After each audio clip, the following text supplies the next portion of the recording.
Long before the internet filled blank spaces with conspiracy, cartographers filled them with names. One name appeared across Asia for centuries, vast and sprawling, covering territories from the Caspian Sea to the Pacific Ocean. They called it Tartary. In flowing script across parchment and copperplate engravings, the word stretched over steppes, mountains, and rivers that European mapmakers had never seen. Then, between the pages of 19th century atlases and encyclopedias, it began to fade. By the 20th century, Tartary had vanished entirely from maps, from reference books, from the vocabulary of geography itself. The land remained, the peoples remained, but the name disappeared as though it had never existed. To some, this erasure suggests something darker than the natural evolution of cartographic knowledge. They see deliberate forgetting, coordinated suppression, a civilization wiped from collective memory by forces unnamed. Online forums and video documentaries speak of Tartaria not as a geographical label, but as an advanced empire, technologically sophisticated, architecturally magnificent, destroyed in a cataclysm and then systematically erased from history books. Buildings across Russia, Central Asia, and even North America are attributed to these vanished Tartarians. Their supposed achievements range from free energy systems to continent-spanning infrastructure. The evidence, believers claim, hides in plain sight, in basement windows that once opened to air, in buildings too grand for their documented construction dates, in the suspicious speed with which World's Fair pavilions were demolished. To others, the mystery dissolves under examination. Tartary, they argue, was never an empire at all. It was a European designation for regions they barely understood, a catch-all term for the Mongol and Turkic peoples who inhabited the vast interior of Asia. As Russian expansion pushed eastward and European knowledge grew more precise, the vague label gave way to specific place names. What disappeared wasn't a civilization but a category, replaced by better information the way Terra Australis Incognita vanished when explorers finally mapped the southern seas. Between these positions lies a question worth examining. Not whether an advanced Tartarian empire existed, which the historical record answers clearly, but why its absence feels so present. Why does a word that once dominated maps inspire such passionate resurrection? What makes the gap between medieval cartography and modern geography seem not like progress, but like concealment? The name itself carries weight. Tartary derives from Tatar, the Mongol and Turkic peoples who swept across Eurasia in the 13th century, leaving an empire that stretched from Korea to Hungary. But European writers corrupted the name, changing Tatar to Tartar, linking it to Tartarus, the Greek underworld. In their chronicles, these Eastern horsemen became demons from the abyss, terrifying, not just for their military prowess, but for their foreignness. Over generations, Tartar evolved from a people to a place, from a threat to a territory, until it covered everything east of Moscow that Europeans couldn't quite name specifically. Independent Tartary, Chinese Tartary, Russian Tartary, each subdivision marking not political borders, but the limits of Western knowledge. For 4 centuries, that label persisted. It filled the uncertain interior of Asia on maps by Mercator, Ortelius, Bleu, and Homan. It appeared in encyclopedias well into the 1800s, describing not ancient ruins, but contemporary peoples and regions. Encyclopaedia Britannica's editions catalogued Tartary's subdivisions, its trade routes, its inhabitants. Travel accounts from Marco Polo to later explorers recorded their journeys through these territories. Then came precision. Russian surveys, British expeditions, and improved astronomical measurements replaced approximation with specificity. Siberia, Mongolia, Turkestan, Manchuria emerged as distinct regions with documented borders. The umbrella term became obsolete.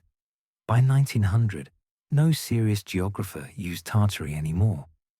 What modern believers see as evidence of erasure, historians recognize as the natural death of imprecise terminology.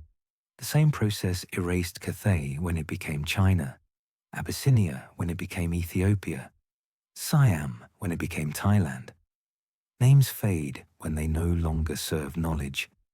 Yet this explanation, though supported by mountains of documentary evidence, doesn't satisfy those who found meaning in the mystery. For them, the absence itself is proof. The lack of ruins becomes evidence they were destroyed. The existence of construction records becomes evidence of forgery. Every refutation strengthens rather than weakens belief. Perhaps the real question isn't what Tartaria was, but what it has become.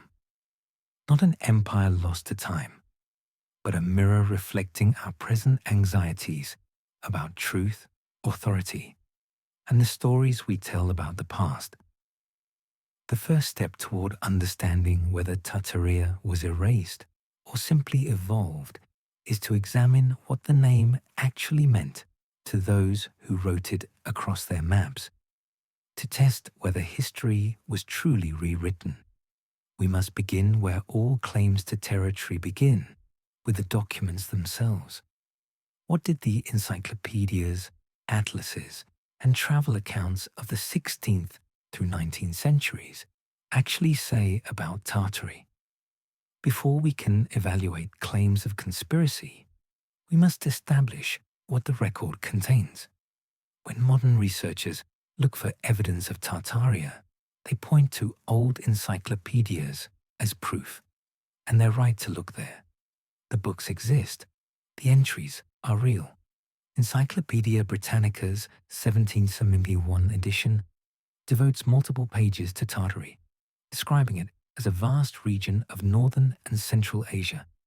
The 1797 edition expands the description, subdividing it into independent Tartary, Chinese Tartary, and Russian Tartary. Even the 1824 edition maintains separate entries for these territories, complete with population estimates and descriptions of cities like Samarkand and Bukhara. For those seeking evidence of a lost civilization, these references seem definitive. Here, in prestigious reference, works consulted by scholars and statesmen, stands proof that Tartary was significant, substantial, real. But what those books actually say is more complex than selective quotations suggest. The 1771 Encyclopaedia Britannica describes Tartary not as a unified empire, but as a vast country in the northern parts of Asia, bounded by Siberia on the north and west, which separates it from the frozen ocean and the Russian dominions in Europe.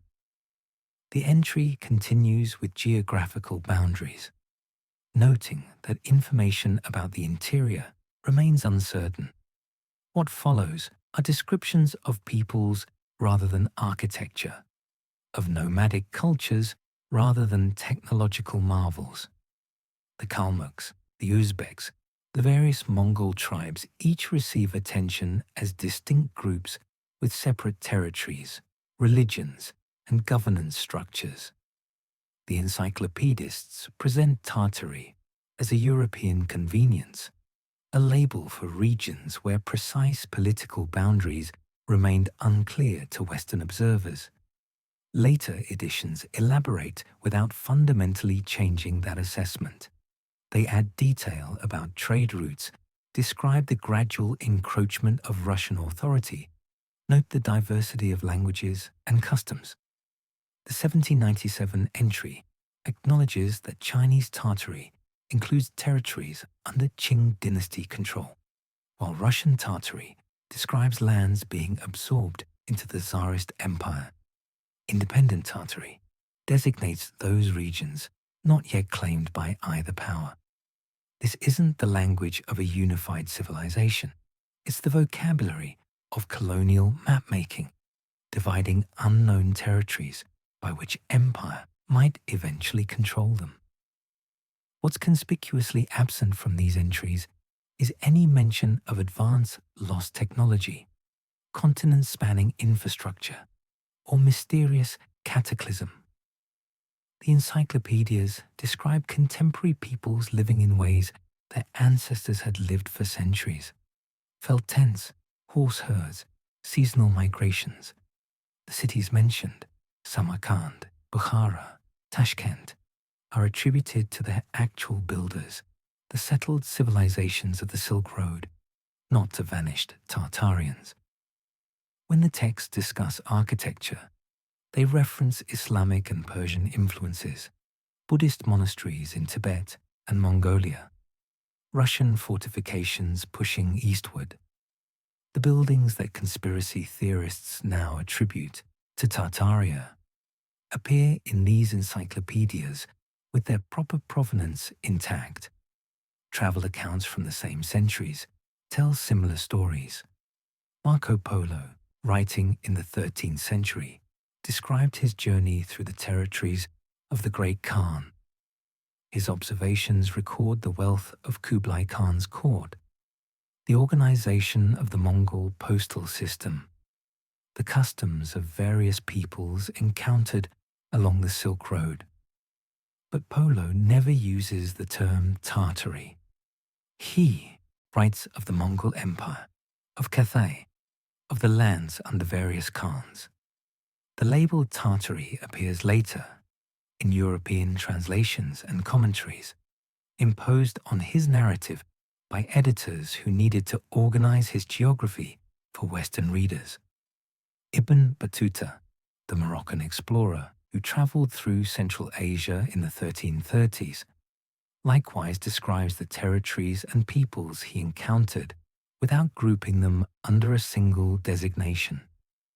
He records the power of the Golden Horde, the splendor of Samarkand, the trade networks connecting East and West. His accounts confirm the existence of sophisticated cultures and impressive cities. They also confirm that these cultures were diverse, separate, and well documented by their own historians. The Timurids, the various Khanates, the settled oasis cities, each had their own chronicles, architectural traditions, and political structures.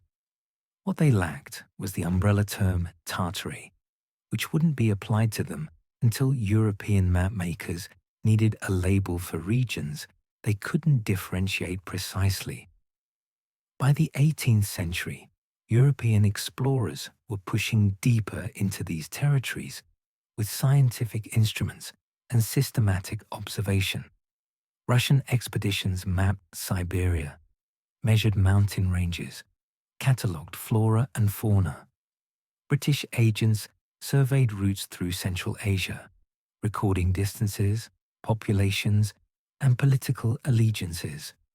Their reports filled in the blank spaces on maps with increasing accuracy. As knowledge grew more specific, the need for vague labels diminished. Tartary began its gradual disappearance not through suppression, but through obsolescence, replaced by the actual names of actual places. The transition happened unevenly across different publications. Some atlases dropped Tartary by the 1820s, while others maintained it through mid-century. Encyclopedias that had devoted pages to Tartary in early editions reduced coverage in later ones, eventually eliminating the entry entirely in favor of separate articles on Siberia, Mongolia, Turkestan, and other specific regions. This wasn't coordinated erasure. It was editorial evolution, each publication updating its terminology at its own pace as better information became available. What the encyclopedias reveal then is not mystery but categorical description. They document a labeling system, not a lost empire. The Britannica's editors weren't concealing advanced technology. They were organizing geographical knowledge according to contemporary understanding, which placed various Mongol and Turkic peoples under the broad designation Tartary, because more precise names hadn't yet entered common English usage. As those names became standard, as Khiva, Kokand, Tashkent, Irkutsk, and hundreds of other specific places emerged from the generalized term, Tartary naturally faded. Archives across Europe and Russia preserve the original source materials these encyclopedias drew upon. Diplomatic reports from embassies in Constantinople describe interactions with Central Asian Khanates. Trade records document transactions with merchants from Bukhara and Samarkand. Military reports detail Russian expansion into Siberian territories. These primary documents use specific names for specific peoples and places. Tartary appears mainly in secondary sources, in the summaries and syntheses created for Western audiences unfamiliar with the region's complexity. Modern historians examining these archives find continuity, not gap. The peoples described in 16th century accounts are the ancestors of those described in 19th century surveys. Their territories overlap. Their cultural practices show evolution, but not rupture. Archaeological excavations across Central Asia and Siberia reveal layers of continuous habitation, artifacts that trace stylistic development over centuries. There's no missing civilization, no technological discontinuity, no buried evidence of erasure. What exists is extensive documentation of how European understanding of Asia gradually improved and how that improvement rendered earlier generalizations unnecessary. The archives preserve not a hidden civilization, but a fading label. What disappeared wasn't a people, but a European habit of grouping distant Asian territories under a single, convenient name. The process mirrored the disappearance of other imprecise terms. Just as the Indies eventually separated into East Indies and West Indies, then into specific colonies and nations, Tartary dissolved into its constituent parts. The dissolution marked progress in geographic knowledge, not suppression of it. Yet the question remains, if these reference works so thoroughly documented what Tartary actually meant, why did the name dominate European maps so completely for so long? To understand that persistence, we must examine the cartography itself, the visual evidence that gives the Tartaria theory its most compelling appeal. Maps have a power that words in encyclopedias lack. They create the illusion of certainty through drawn boundaries and printed labels. When a name stretches across thousands of miles on parchment, it suggests dominion, unity, significance. The story of how Tartary appeared on maps and why those maps looked the way they did reveals as much about European cartographic practice as about Asian geography. If you're finding this investigation compelling, take a moment to like this video. It helps these deep dives reach others who question accepted narratives. And tell us in the comments, had you heard of Tartaria before? What brought you to this mystery? Imagine unrolling a 17th century atlas across a wooden table. The coastlines of Europe are precise, detailed, measured by generations of sailors who traced every harbour and headland. Portugal, Spain, France, the intricate archipelagos of Greece, each rendered with confidence born from direct observation. But as your finger traces eastward across Asia, the lines become uncertain. Rivers, wander into blank spaces. Mountains appear as decorative sketches rather than surveyed features. Cities cluster near coasts, while vast interiors remain empty, save for illustrated camels and generic tents. And across this uncertainty, in flowing script that dominates the parchment, a single word stretches for thousands of miles: Tartary. The visual effect is striking. On Gerardus Mercator's 1595 atlas, Tartary occupies more space than any other label in Asia. It dwarfs the carefully delineated kingdoms of Europe, spreading from the Caspian Sea nearly to the Pacific, from Siberia south toward Persia and China. Abraham Ortelius, whose 1570 atlas established him as the father of modern cartography, placed Tartaria across similar expanses, subdividing it occasionally into regions but maintaining the umbrella term's dominance. Joan Bleu's lavish 1640s atlases, masterpieces of Dutch Golden Age craftsmanship, continued the pattern. The word commanded vast territories with the same authority used for France or Spain, as though the label itself constituted political unity. To modern eyes, this appears to document a great empire. The sheer scale of the designation suggests power, organization, significance, but the maps themselves reveal a different story in their details.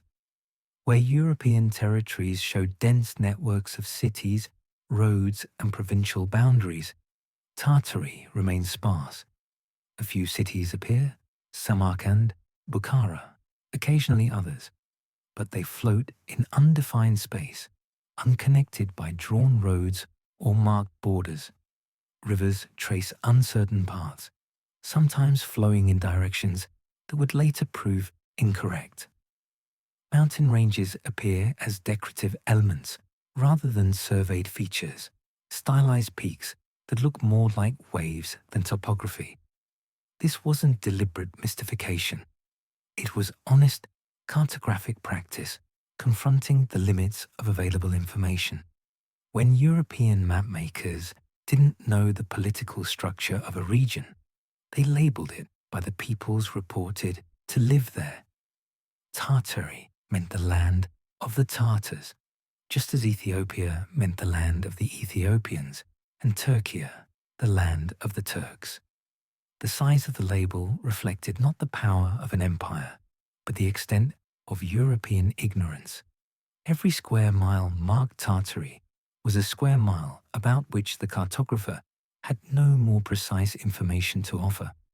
The maps evolved as knowledge improved. Johann Baptist Homann's 1716 atlas shows Tartary already beginning to fracture.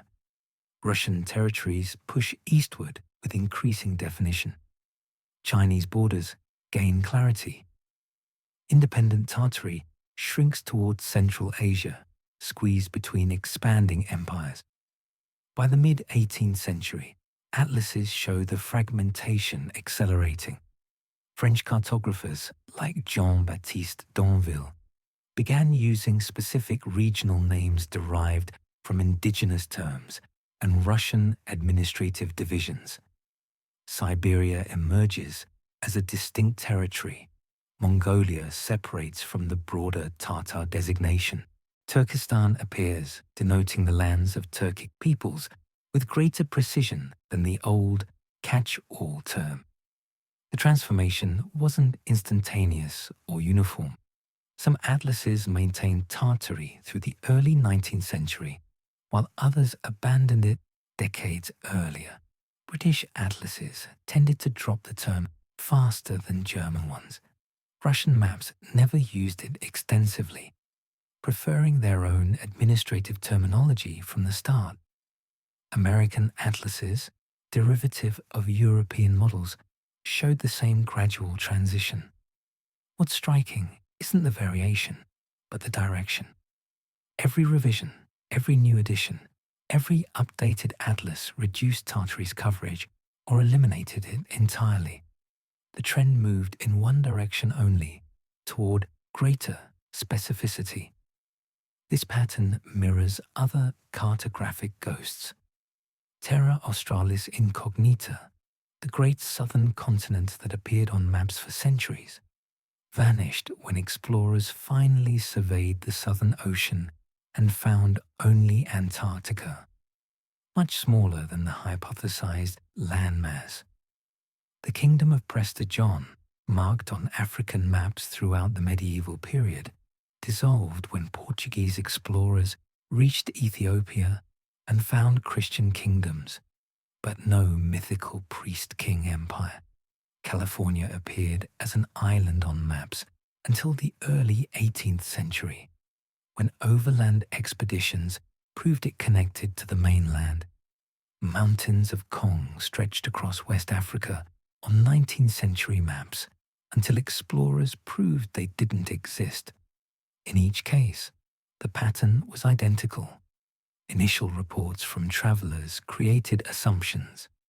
Cartographers, needing to fill their maps, extrapolated from limited information. Labels persisted through copying and convention until direct observation replaced speculation with measurement.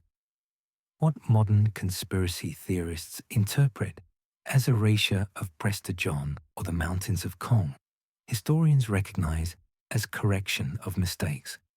Maps don't show eternal truth. They show current understanding, and understanding evolves. Tartary followed precisely this trajectory.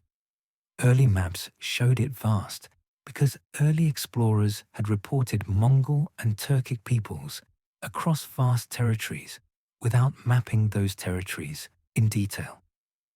Later expeditions, particularly Russian ones, pushing steadily eastward through the 17th and 18th centuries, filled in the blanks. They found not a unified Tartarian empire, but a patchwork of khanates, tribes, and regions, each with distinct names and often contentious relationships. The Crimean Tatars had nothing to do with the Siberian Tatars. The peoples around the Caspian Sea shared little with those near the Pacific. Grouping them all as Tartari made as much sense as labeling all of Europe as Christendom and expecting the label to convey useful geographic information. As Russian surveyors mapped Siberia systematically using astronomical observations to fix coordinates, the old approximations couldn't survive. Irkutsk gained a precise location. The Lena River's course was charted. Lake Baikal appeared in its true proportions, rather than as a vague inland sea. Each addition of detail pushed out vagueness. The Great Trigonometric Survey, which mapped India with unprecedented precision in the 19th century, performed similar work on the southern approaches to Central Asia. The Qing dynasty's cartographic projects detailed territories under Chinese control. From multiple directions, systematic mapping replaced assumption with measurement. The visual dominance of Tartary on old maps was an artifact of cartographic convention, not evidence of political reality. Mapmakers needed to fill space. They couldn't leave blank areas on commissioned atlases intended to display comprehensive geographic knowledge. So they extrapolated. They extended the Tartar designation to cover regions they'd heard were inhabited by peoples who might be related to Tartars, or who looked like Tartars to the few Europeans who'd seen them, or who simply lived beyond the borders of better-known territories. The labels grew to fill available space, bounded only by other uncertain regions, or the edges of the known world. Modern satellite imaging and historical map analysis reveal how wildly inaccurate these old cartographic guesses often were. Rivers drawn as flowing north actually flow east. Mountain ranges placed parallel to coasts run perpendicular to them. The scale of regions bears little relation to their true size. compressed or expanded to fit the proportions of the map, rather than geographic reality. These weren't lies. They were the best available approximations created by combining fragmentary reports, mathematical projections, and educated guesses. What modern observers see as evidence of erasure, cartographic historians recognize as the natural evolution of the discipline. Blank spaces filled with more accurate information. Vague labels gave way to specific ones. Guesswork was replaced by measurement. Tartary didn't vanish because it was hidden. It vanished because it was finally understood. An understanding revealed that the unity suggested by a single sprawling label had never existed outside European imagination. The tragedy of attributing these old maps to a lost Tartarian empire is that it obscures what they actually document. The gradual, painstaking process by which human beings expanded their accurate knowledge of the world. Each revision, each correction, each replacement of assumption with observation represents intellectual progress, not suppression. The maps themselves testify to this in their evolving accuracy. What began as fantasy slowly, over centuries, became precision. When ancient eyes turned to great buildings, they often assumed gods or giants had built them. The pyramids couldn't have been raised by ordinary Egyptians. Stonehenge required mystical powers. The Moai of Easter Island demanded explanations beyond human ingenuity. Modern conspiracy theories apply the same logic backward. If a building seems too sophisticated for its supposed era, it must belong to a forgotten civilization.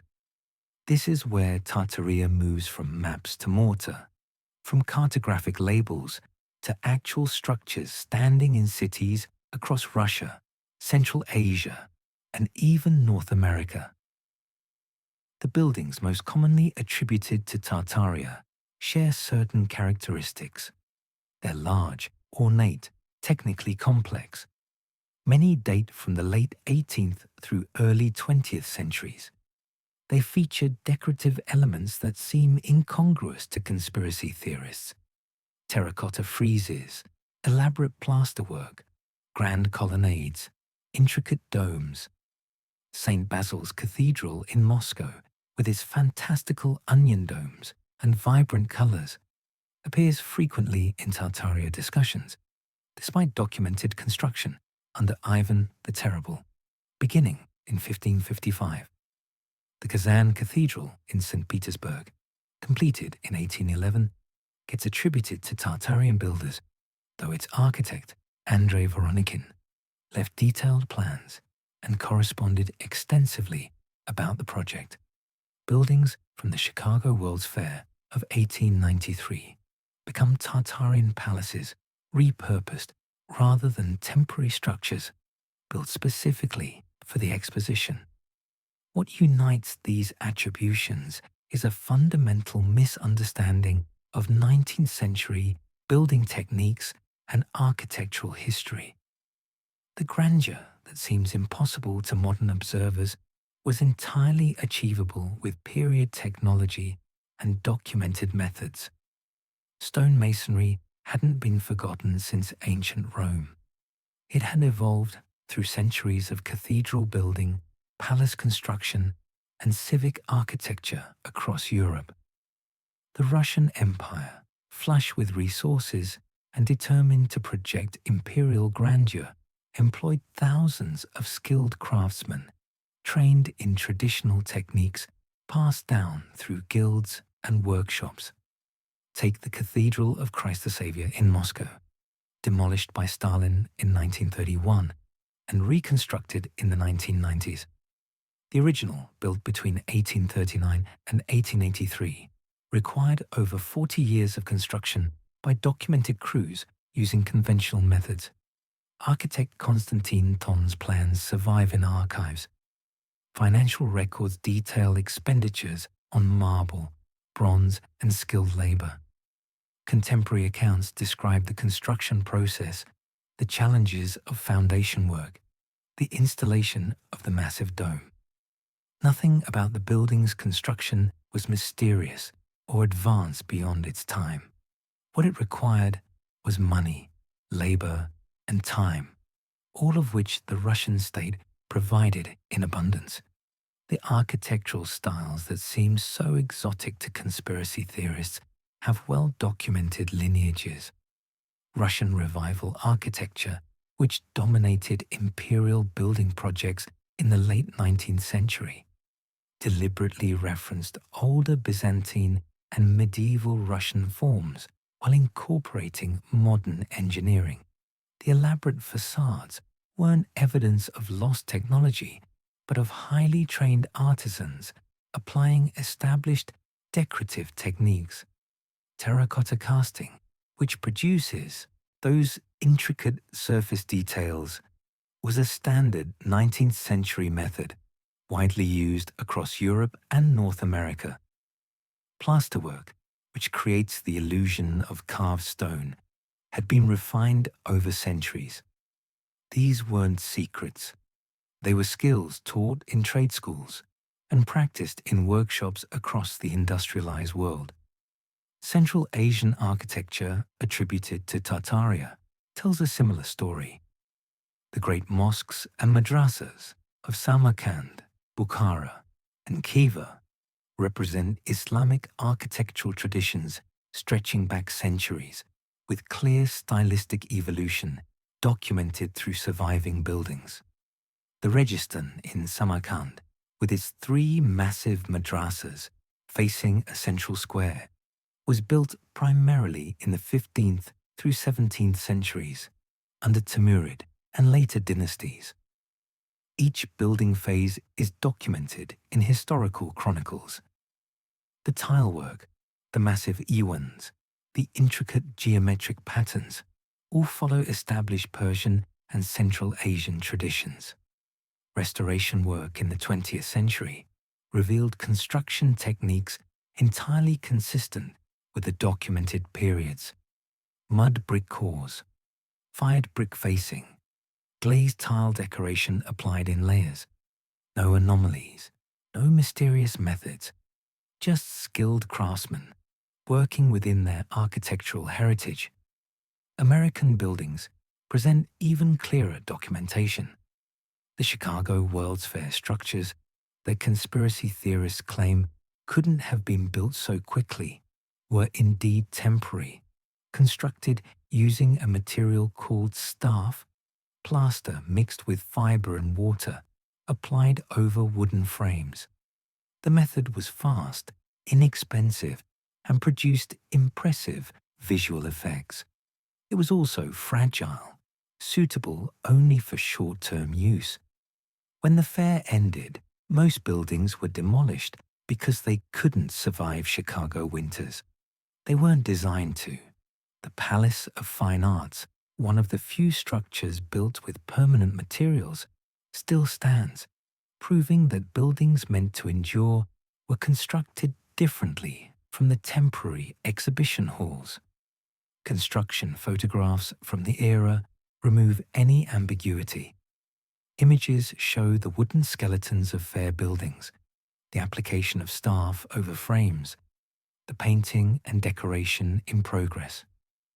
Film footage exists of some demolitions, showing how the staff crumbled when struck, revealing the wooden structure beneath. These weren't stone palaces of an ancient civilization. They were skillfully executed theatrical sets, scaled to architectural proportions, impressive from a distance, but never intended for permanence. The claim that these buildings incorporated free energy or atmospheric electricity technology collapses under even basic examination. The buildings had conventional electrical systems where they had electricity at all, using standard generators and wiring documented in electrical engineering journals of the period.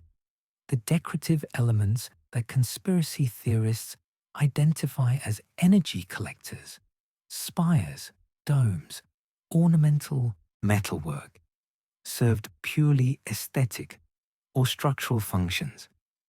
No contemporary source describes anything resembling the energy systems attributed to them by modern theorists.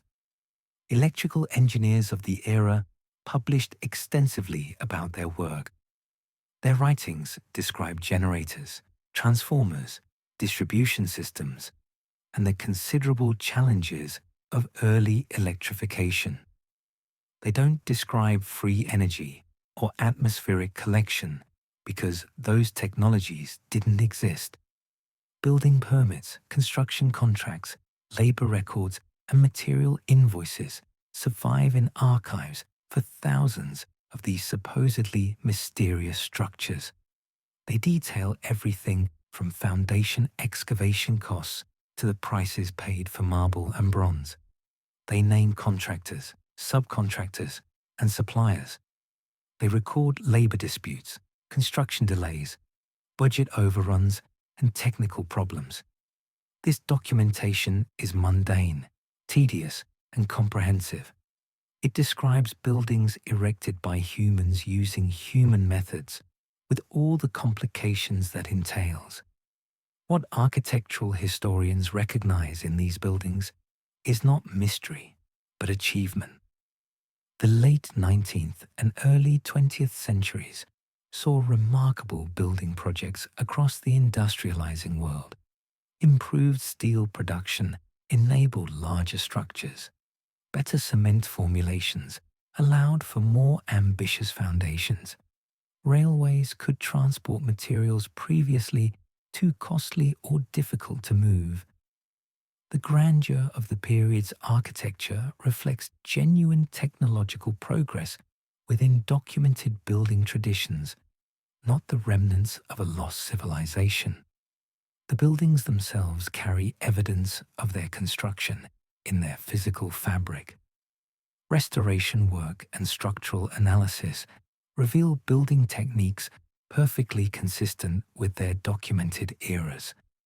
The materials match contemporary production methods. The engineering follows known principles. The decorative elements use period styles and manufacturing techniques. Every layer of evidence points to conventional construction by the people and organizations documented in historical records. Yet for those convinced of Tartarian origins, documentation becomes suspect rather than conclusive. Construction records are dismissed as forgeries. Photographs are claimed to show something other than what they depict. The absence of anomalies becomes evidence of how thoroughly the conspiracy covered its tracks. This pattern, where every piece of evidence against a theory somehow supports it, marks the boundary where investigation becomes unfalsifiable belief. Buildings stand as physical records, and these records consistently contradict the Tartarian narrative. But buildings, even grand ones, represent only one aspect of the theory. For believers, the structures themselves are secondary to how they came to be buried. Their original ground floors, hidden beneath streets, elevated by catastrophe. From architecture, the Tartaria narrative moves to geology, to claims of a mud flood that reshaped the world and concealed the evidence of what came before. Walk through almost any old city and you'll notice something peculiar. Buildings with windows at sidewalk level that clearly once opened to air. Staircases that descend from the street to what were once ground floors. Basements that feel too grand, too ornate to have been built as storage. In Rome, entire ancient forums lie 20 feet below modern street level. In London, medieval churches sit in wells carved out of the surrounding pavement. In Edinburgh, whole neighbourhoods that once stood at ground level now form a buried city beneath modern streets. To urban historians and archaeologists, these are expected signs of how cities naturally evolve over centuries. To Tartaria theorists, they are evidence of catastrophe. The central claim is straightforward. Sometime in the recent past, possibly the early 19th century, a worldwide mud flood buried the original ground levels of cities across the globe. This catastrophic event submerged the first floors of buildings, turning them into basements. It covered evidence of the advanced Tartarian civilization, leaving only the upper stories visible. The grand buildings we see today aren't complete structures, but the surviving tops of much larger edifices, windows that seem oddly low, doors that open below street level, basement spaces with architectural refinement inappropriate for underground storage. All of these, the theory suggests, were once ground-level features of a world that no longer exists. The evidence seems compelling at first glance. In St. Petersburg, many imperial-era buildings have elaborate windows at what is now sidewalk level or below. In Manhattan, brownstones descended by steps to basement apartments that feel like they should be above ground. Throughout European cities, medieval structures sit substantially lower than modern streets. Churches particularly show this phenomenon. Their original entrances often lie several feet below current street level, requiring steps down to enter. The pattern appears universal, suggesting a global event rather than localized changes. But cities tell a different story when their histories are examined in detail. Urban ground levels rise for documented, mundane reasons that accumulate over centuries. The process isn't mysterious. It's well understood urban evolution, recorded in engineering documents, municipal records, and archaeological excavations that reveal layer upon layer of human occupation. Take Rome, where the phenomenon is most dramatic. The Forum Romanum, heart of ancient Rome, lies over 15 feet below modern street level in places.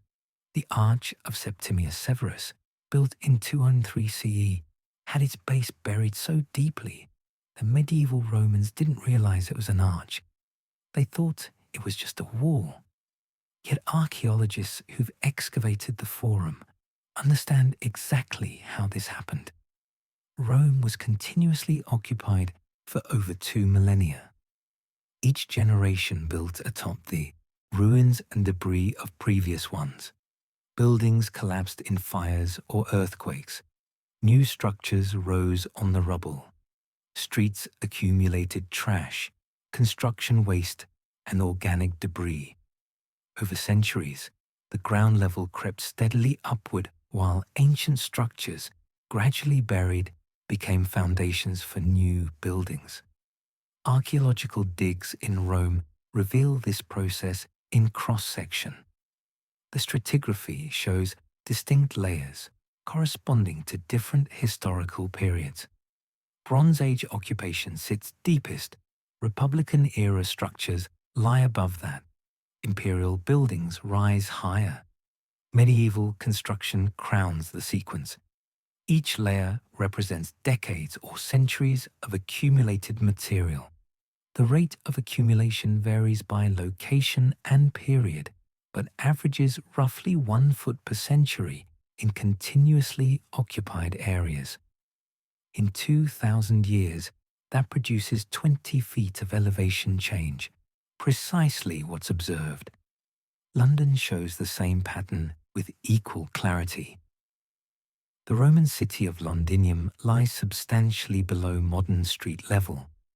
When workers excavated for modern construction, they found Roman walls, bathhouses, and villa floors 8 to 20 feet down. Medieval structures sit higher but still below current streets. The Great Fire of 1666 created a particularly thick debris layer. Rather than excavate the ruins, Londoners leveled the rubble and built atop it, raising street levels by several feet across large areas of the city. This process is documented in contemporary accounts, in rebuilding plans, and in the archaeological record.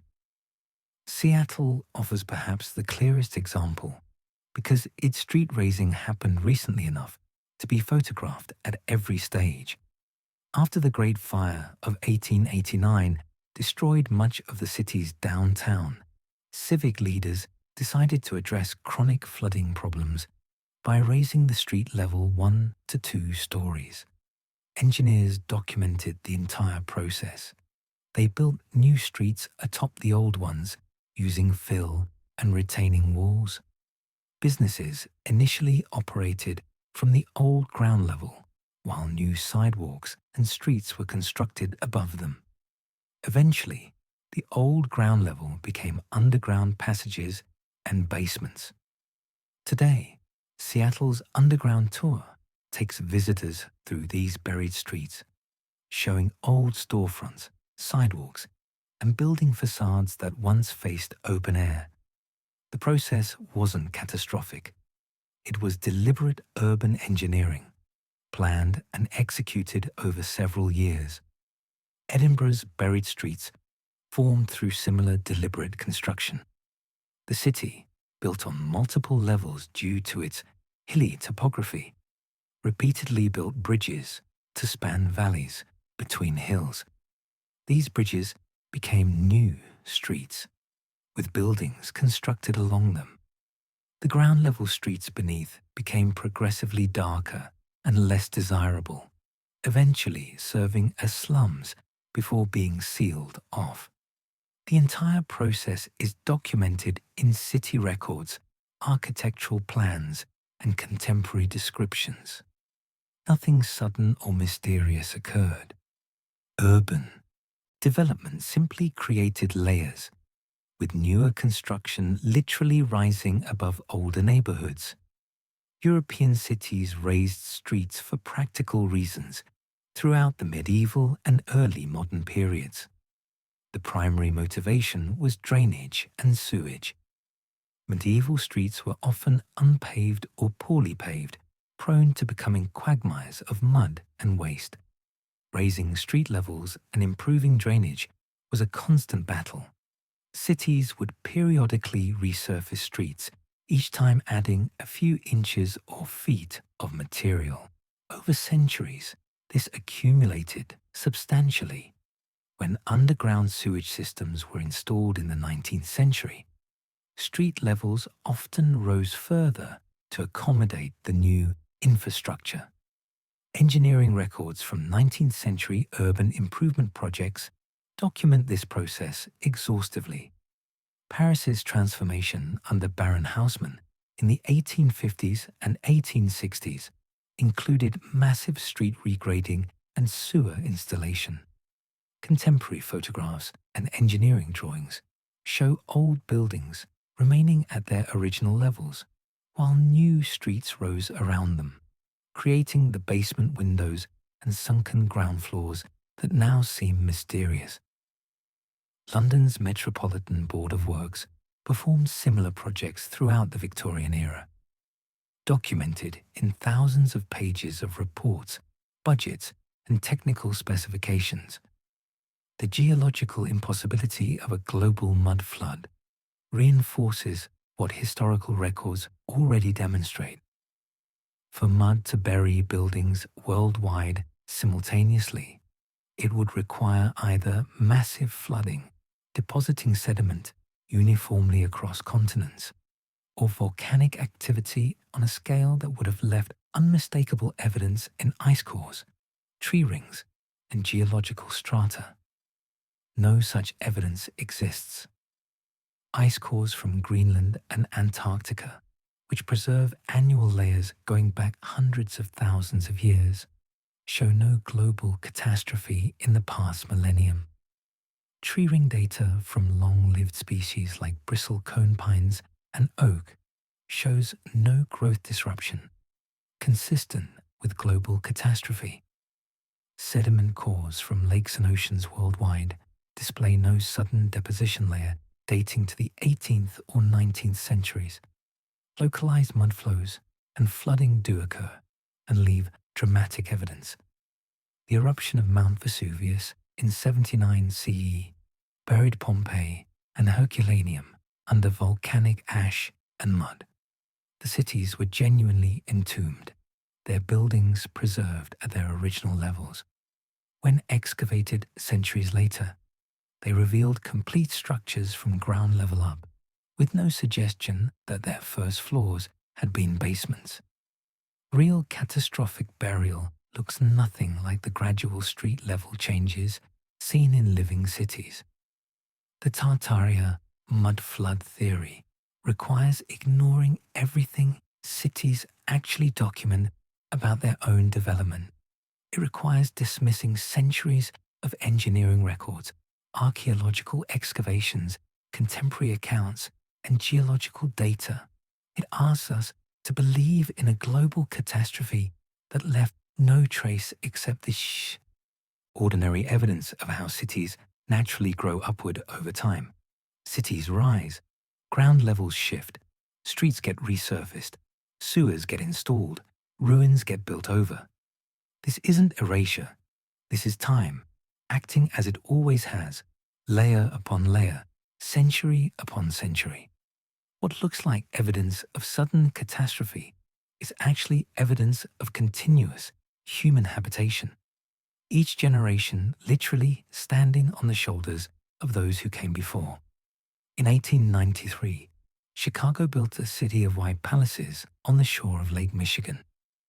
The world's Columbian Exposition covered 600 acres with gleaming neoclassical buildings, lagoons reflecting elaborate facades, and the first large-scale demonstration of alternating current electric lighting.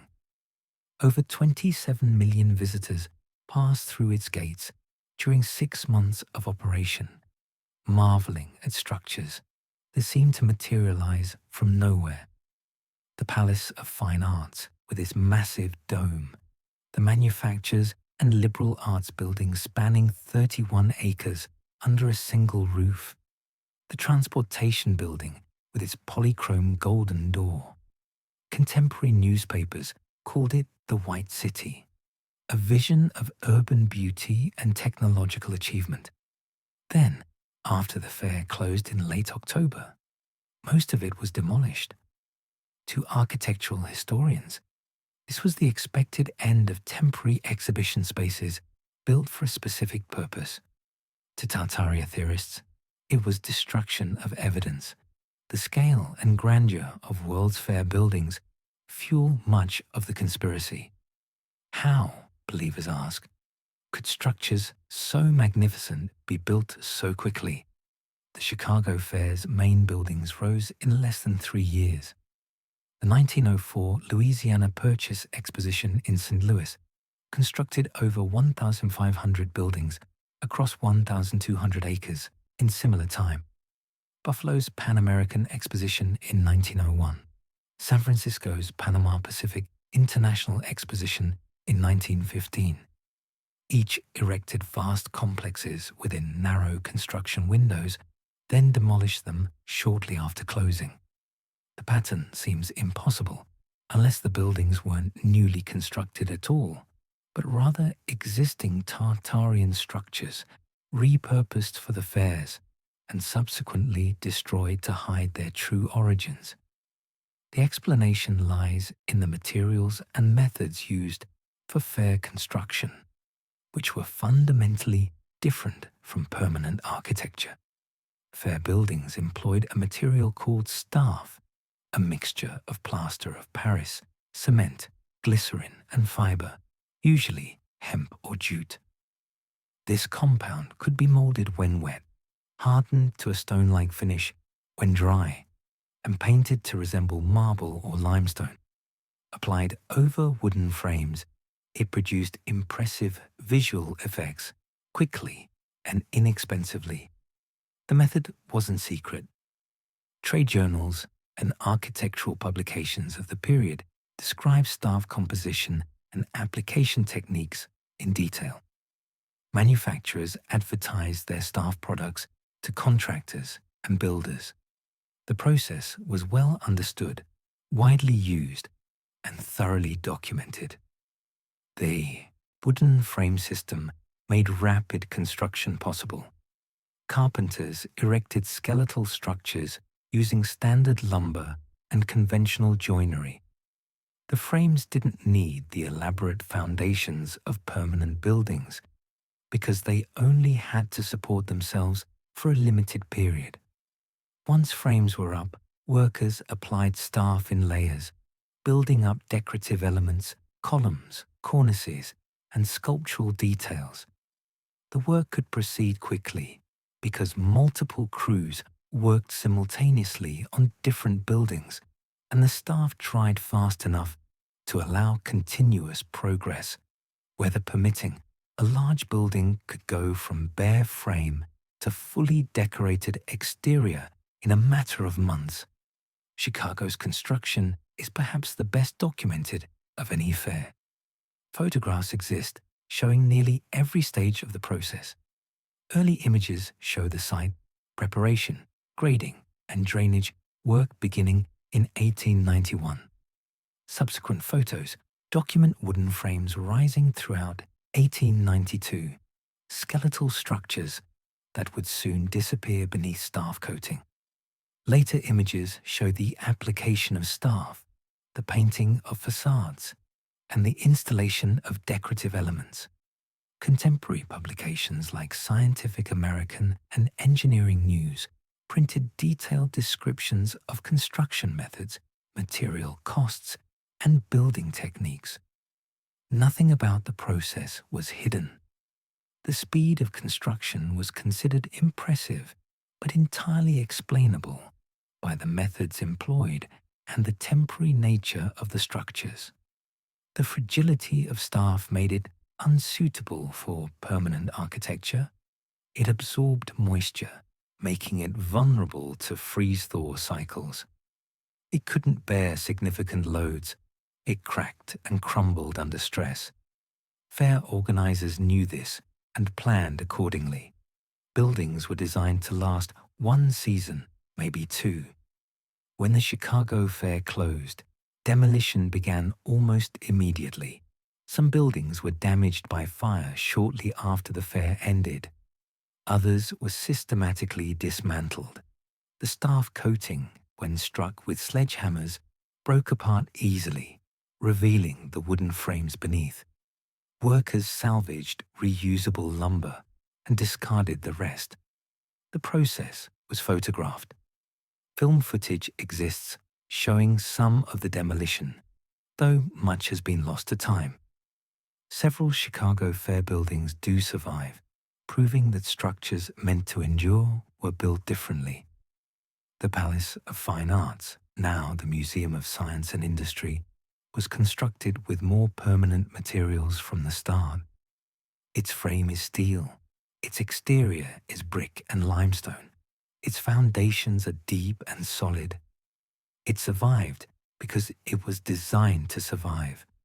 Its continued existence demonstrates clearly the difference between temporary and permanent construction methods.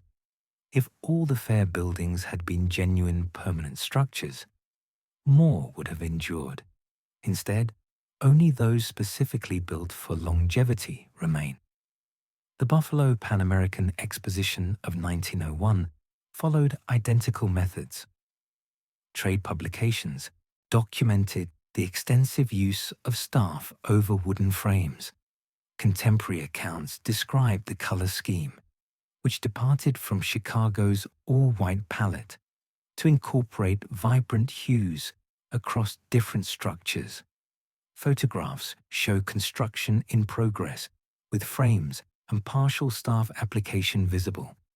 After the fair, demolition proceeded as planned. Several buildings were destroyed by fire. Others were taken apart systematically. The site returned to Parkland as intended from the start. St. Louis in 1904 operated on an even larger scale, but used the same basic techniques. The Palace of Varied Industries covered 20 acres under a single roof supported by steel trusses. but its exterior was staff over frame. Documentation includes construction contracts specifying materials, labor records showing thousands of workers employed in staff application and decoration, and detailed cost accounting that breaks down expenditures by building and construction phase. The Louisiana Purchase Exposition Company kept meticulous records, now preserved in archives, detailing every aspect of fair construction and operation. These records confirmed temporary construction methods throughout. San Francisco's 1915 Panama Pacific International Exposition added some permanent elements, but remained largely temporary. The Palace of Fine Arts, designed by Bernard Maybeck, was rebuilt in permanent materials in the 1960s after the original staff and wood structure had deteriorated. The rebuild used the same design but substituted concrete for staff, steel, and concrete for wood. The fact that rebuilding was necessary proves the original's impermanence. Other fair buildings were demolished as planned, their sites redeveloped. Cost records remove any ambiguity about construction methods. Staff was significantly cheaper than stone, brick, or even quality wood construction. Chicago's fair buildings cost a fraction per square foot of permanent buildings of comparable size. Budget documents show expenditures for plaster, fiber, lumber, and labor that align perfectly with staff over frame construction.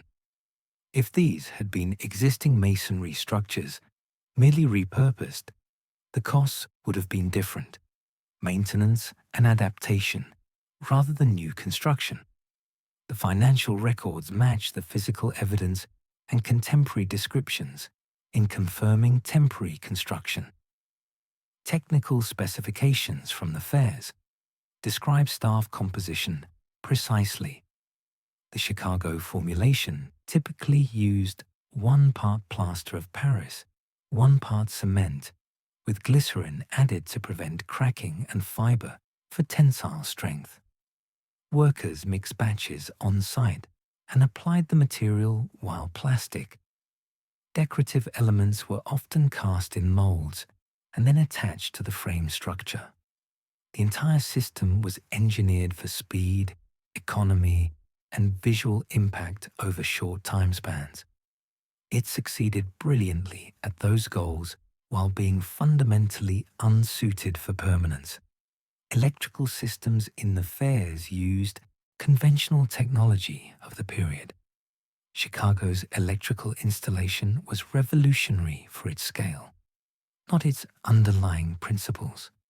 Generators powered by steam engines produced alternating current distributed through standard wiring to thousands of incandescent bulbs. General Electric provided much of the equipment under contract. Their engineers published papers describing the installation, the load calculations, the distribution network. This wasn't mysterious energy technology. It was cutting-edge commercial electrical engineering, impressive for 1893, but operating on well-understood principles. Film and photographs provide the most direct evidence against repurposing theories. Construction photography shows buildings at various stages of completion. You can see the wooden frames.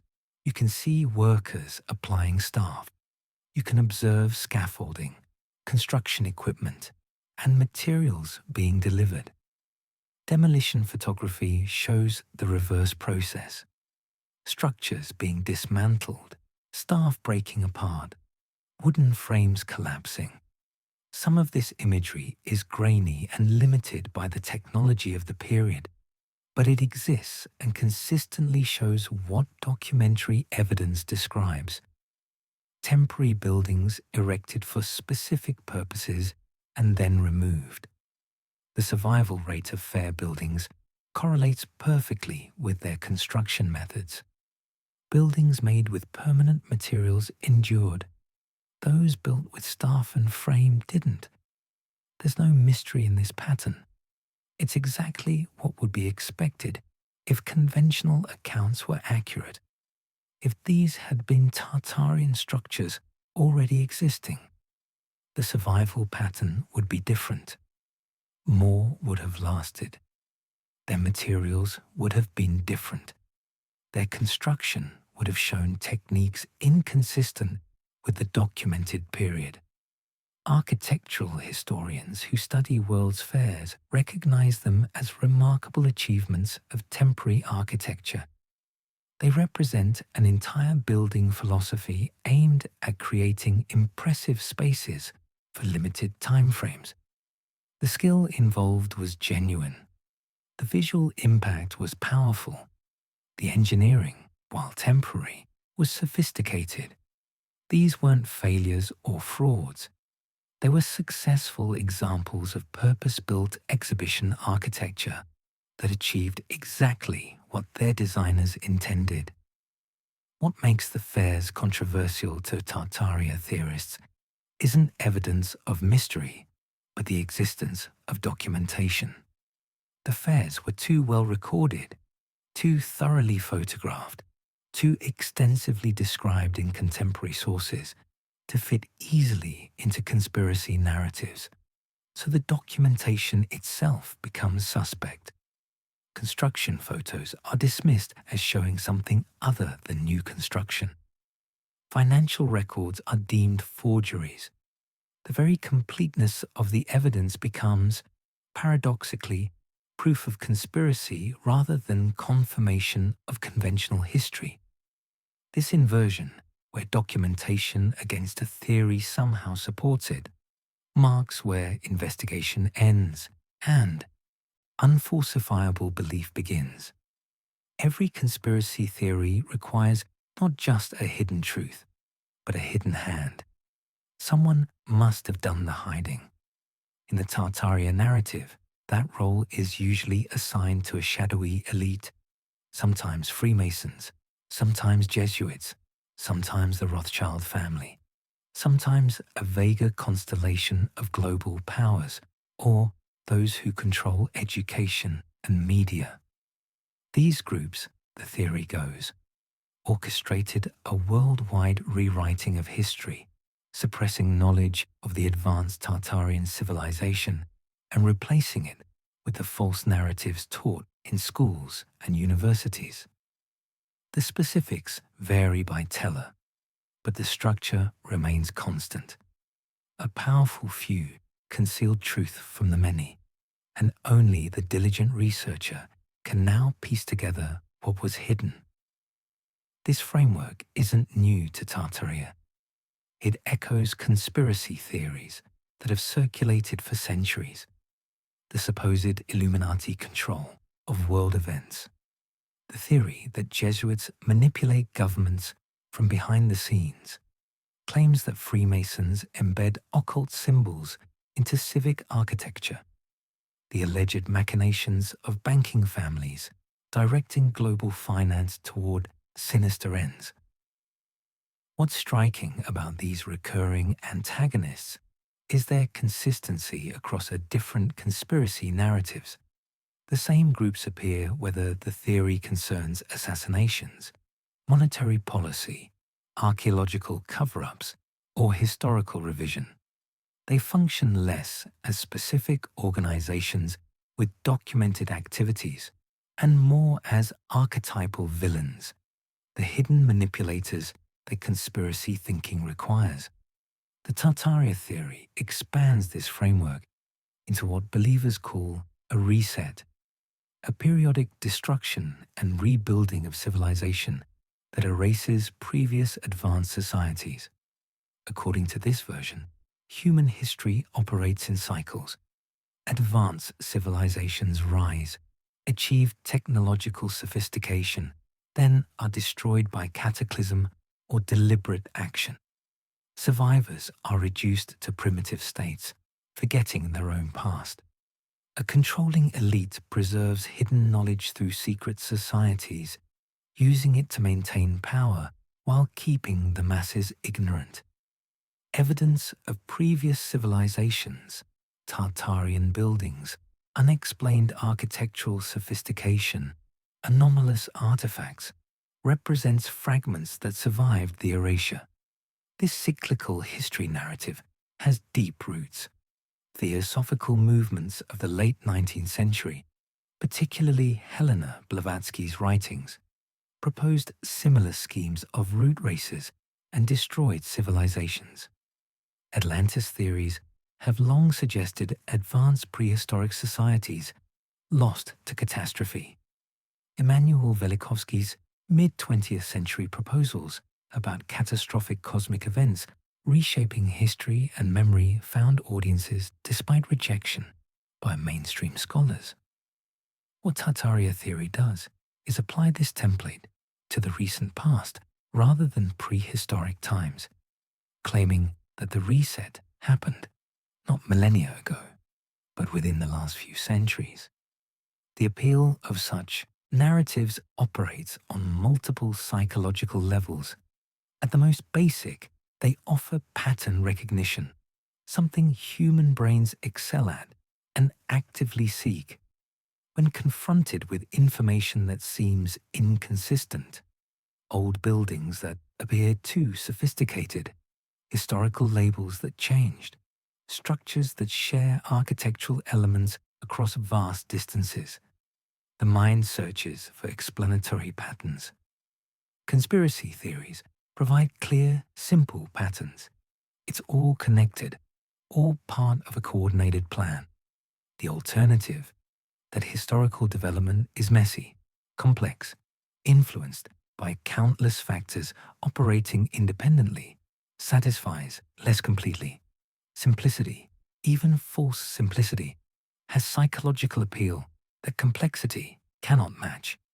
These narratives also restore agency in an often bewildering world. To believe that hidden groups control history is paradoxically empowering. It means events aren't random or chaotic, but directed by human will. This makes the world feel more comprehensible, more manageable. If conspiracies direct history, then exposing them might change things. If history is instead the product of countless individuals making decisions in complex systems beyond any single group's control, individual agency feels diminished.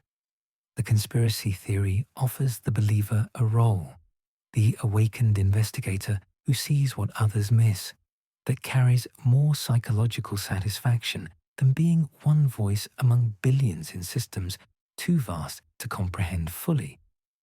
The timing of Tartaria theory's emergence reveals much about its cultural context. The narrative gained significant traction online around 2016 through 2018, spreading through YouTube videos, Reddit forums, and Facebook groups. This period coincided with heightened distrust in institutions across Western societies. Media organizations, educational establishments, scientific institutions, and governmental bodies all faced declining public confidence. In such environments, alternative narratives find fertile ground. If conventional sources cannot be trusted, then alternative researchers on YouTube might be just as reliable, or more so, since they claim no institutional allegiance. Social media algorithms amplified the spread. Platforms designed to maximize engagement naturally promote content that generates strong reactions. Videos claiming hidden history and suppressed knowledge perform well by these metrics, attracting views, comments, and shares. The algorithmic recommendation systems then surface similar content to viewers, creating information ecosystems where alternative historical narratives dominate. Someone who watches one video about anomalous architecture gets recommended dozens more, each building on previous claims, creating the impression of overwhelming evidence through sheer volume rather than quality of argumentation. The communities that formed around these ideas provide social reinforcement. Believers find like-minded individuals, form groups, share research, and develop shared interpretations. This social dimension cannot be understated. Humans are fundamentally social beings who seek belonging and validation. Communities built around alternative historical theories offer both. They provide identity, being someone who knows hidden truths, and fellowship with others who share that knowledge. Leaving such communities means not just abandoning ideas, but breaking social bonds, which makes the beliefs more resistant to contrary evidence. Mainstream academic historians largely decline to engage directly with Tartaria theories, not from conspiracy, but from practical necessity. The theory's claims rest on fundamental misunderstandings of cartographic history, architectural development, and urban archaeology. Misunderstandings so basic that refuting them requires teaching entire undergraduate courses worth of material. Historians cannot individually respond to every alternative narrative that emerges online, particularly when such responses are unlikely to convince believers and may inadvertently increase the theory's visibility. This silence gets interpreted by believers as inability to refute the claims, rather than as unwillingness to engage with arguments built on misread evidence. What serious historians observe in the Tartaria phenomenon isn't malicious deception by believers, but genuine confusion about how historical knowledge works. The theory relies on reading historical sources literally without understanding their context, taking old maps at face value without grasping cartographic conventions, and interpreting architectural similarities as evidence of unified civilization without recognizing that building techniques and styles spread through well-documented cultural exchange. These aren't minor errors. They represent fundamental misunderstandings of how evidence functions in historical research. Yet dismissing believers as simply misinformed misses something important about what the theory provides. For many adherents, Tartaria theory isn't primarily about history. It's about meaning, wonder, and community in a world that often seems to offer little of any. Mainstream historical narratives, as typically presented, can feel dry and disconnected. They speak of economic forces, demographic shifts, technological development, abstract processes that don't inspire the way stories of hidden civilizations and lost knowledge do. The Tartarian narrative offers emotional engagement that conventional history often fails to provide.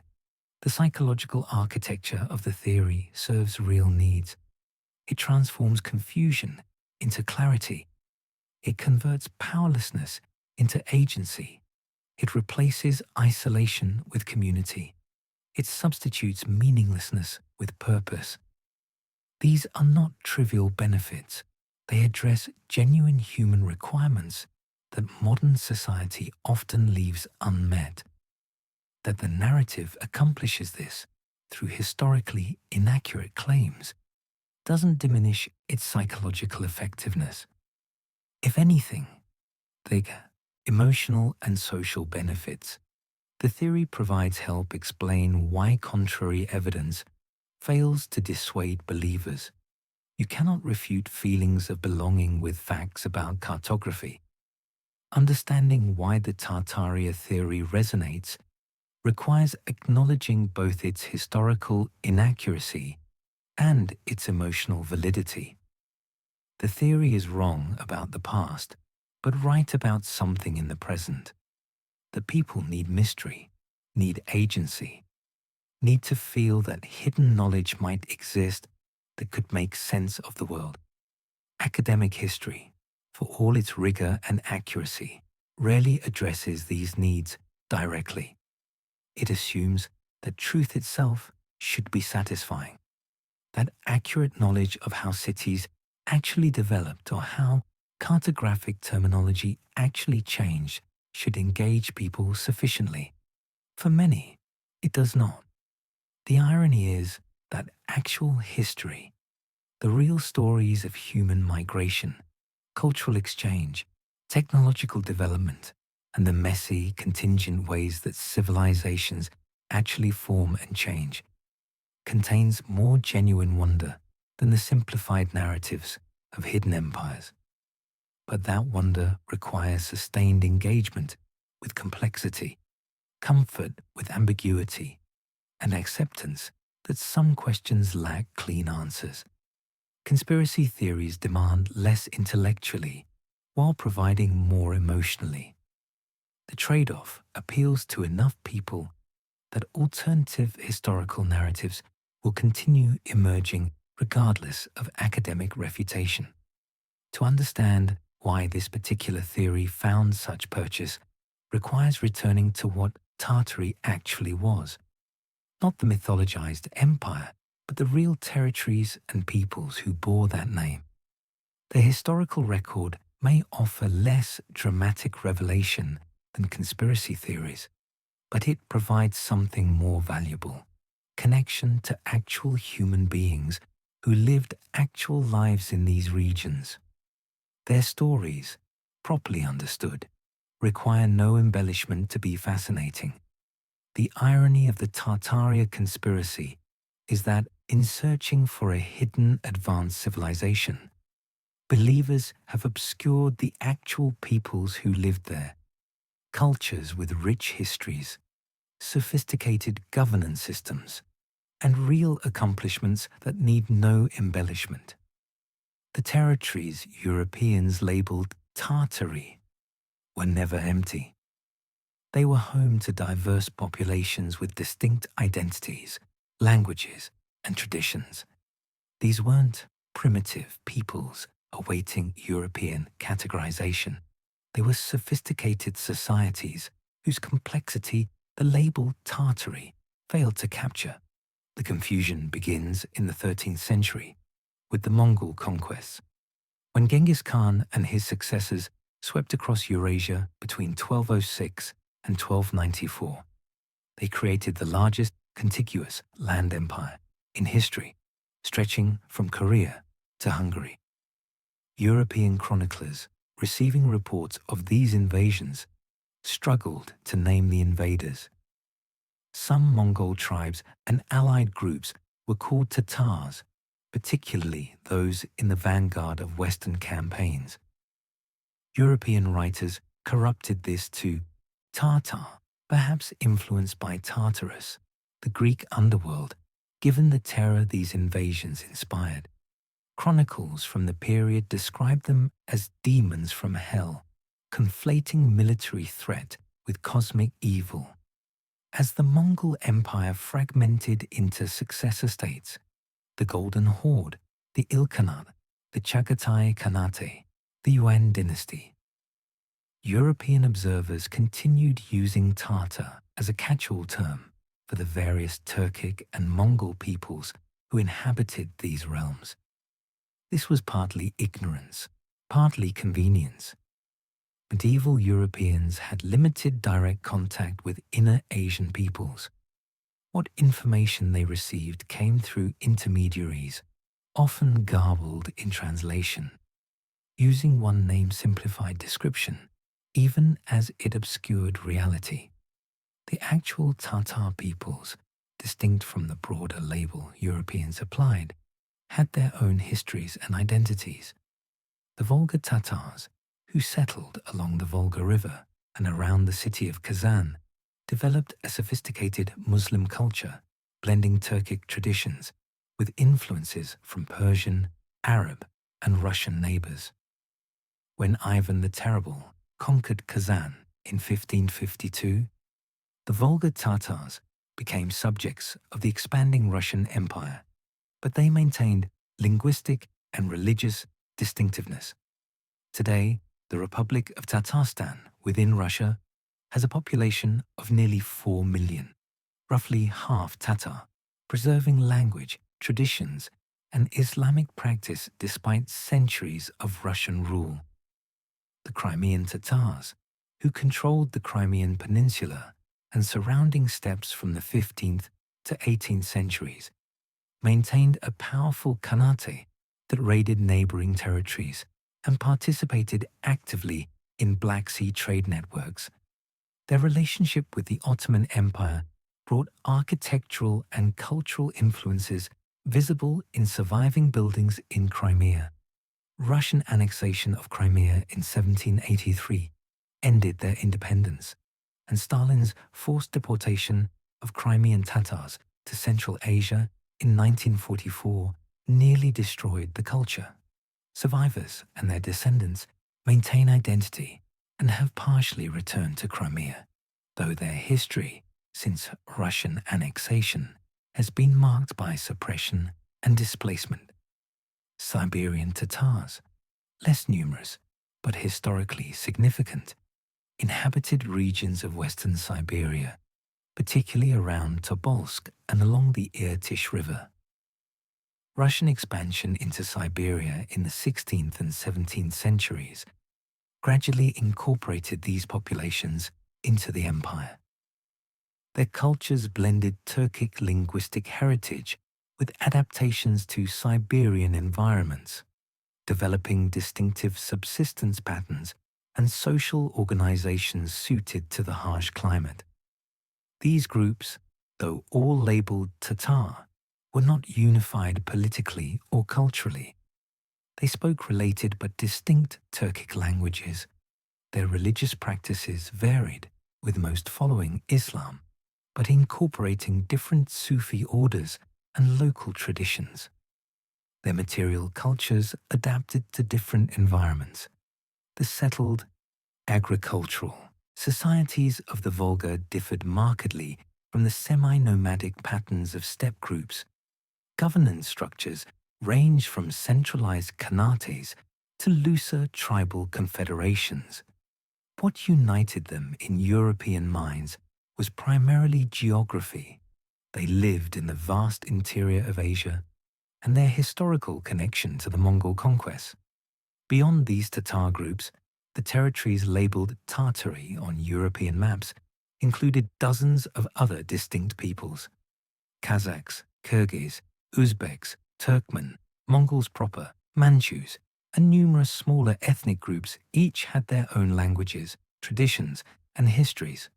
The Silk Road cities of Central Asia, Samarkand, Bukhara, Khiva, Tashkent, were primarily Uzbek, with Persian cultural influences and Islamic architectural traditions dating back centuries. These weren't Tartarian cities. They were products of Central Asian Islamic civilization, with clearly documented historical development through Timurid, Uzbek, and later periods. The Mongol peoples of what Europeans called Mongolia maintained nomadic pastoral traditions, following herds across vast grasslands in seasonal cycles. Their social organization centered on clans and tribes with complex kinship networks. Buddhism, particularly Tibetan Buddhism, became dominant in Mongolia by the 16th century, coexisting with older shamanistic practices. None of this required the existence of a Tartarian empire to explain. Mongolian culture developed through interactions with Chinese, Tibetan, Turkic, and Russian neighbors, documented in chronicles from multiple perspectives. Russian expansion into these territories from the 16th through 19th centuries proceeded gradually, documented exhaustively in imperial records. Cossack expeditions pushed into Siberia beginning in the 1580s, establishing fortified outposts that became bases for further expansion. The Russian government commissioned surveys, collected tributes, and negotiated with local leaders. These interactions fill archives with correspondence, maps, tax records, and reports describing the peoples encountered. The records don't describe a unified Tartarian civilization. They describe hundreds of distinct communities, each dealt with individually, each responding differently to Russian pressure. Chinese sources tell parallel stories about territories under Qing control. The Qing Empire, established by Manchus in 1644, gradually extended authority over Mongolia, Xinjiang, and Tibet.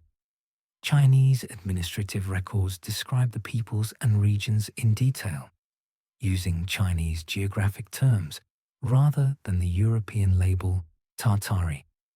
These records document the actual political structures, economic systems, and cultural practices of populations European maps vaguely marked as Tatar.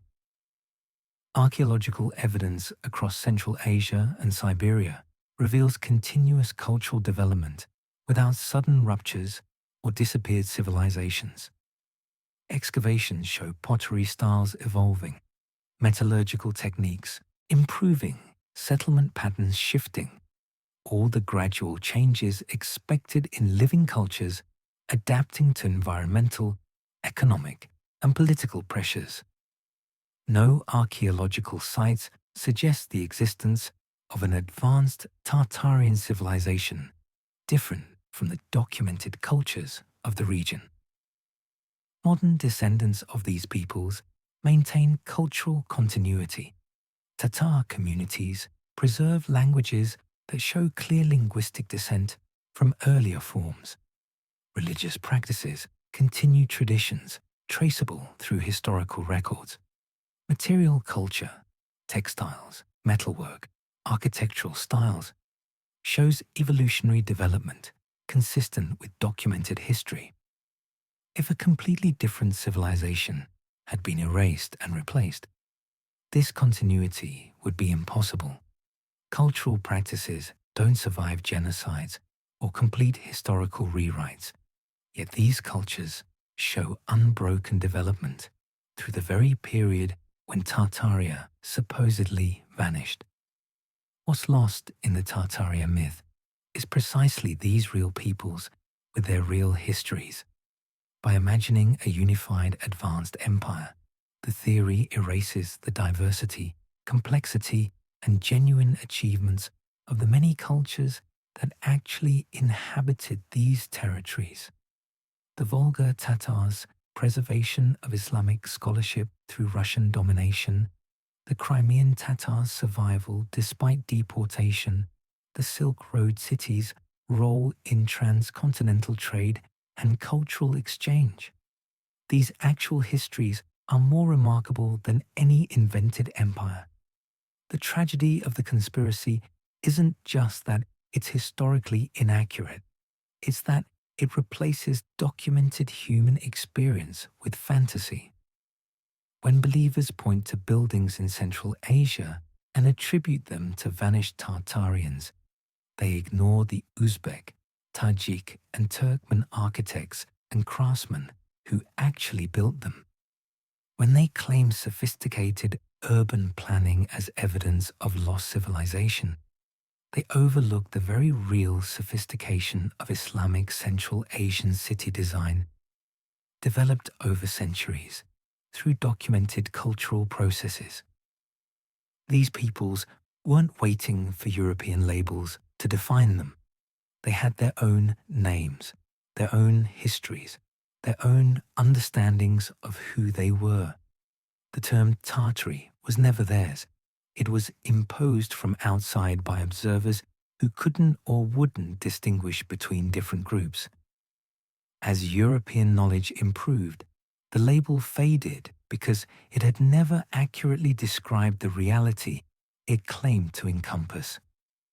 What remained were the peoples themselves, finally recognized in their distinctiveness, rather than lumped under a convenient but misleading designation. Language is a living archive, preserving not just words, but the worldviews that created them. When we trace the word Tartary through centuries of European texts, we're not following a civilization. We're following confusion, watching how ignorance crystallizes into terminology and how understanding eventually dissolves it. The story of why Tartary disappeared is fundamentally a linguistic one, a case study in how names shape perception and how perception eventually corrects names. The etymology begins with Tatar, a term used by some Mongol and Turkic groups to identify themselves or their neighbors. The exact origins remain debated among linguists, but the word appears in Turkic languages before the Mongol conquest, referring to specific tribal groups within the broader Turkic-speaking world.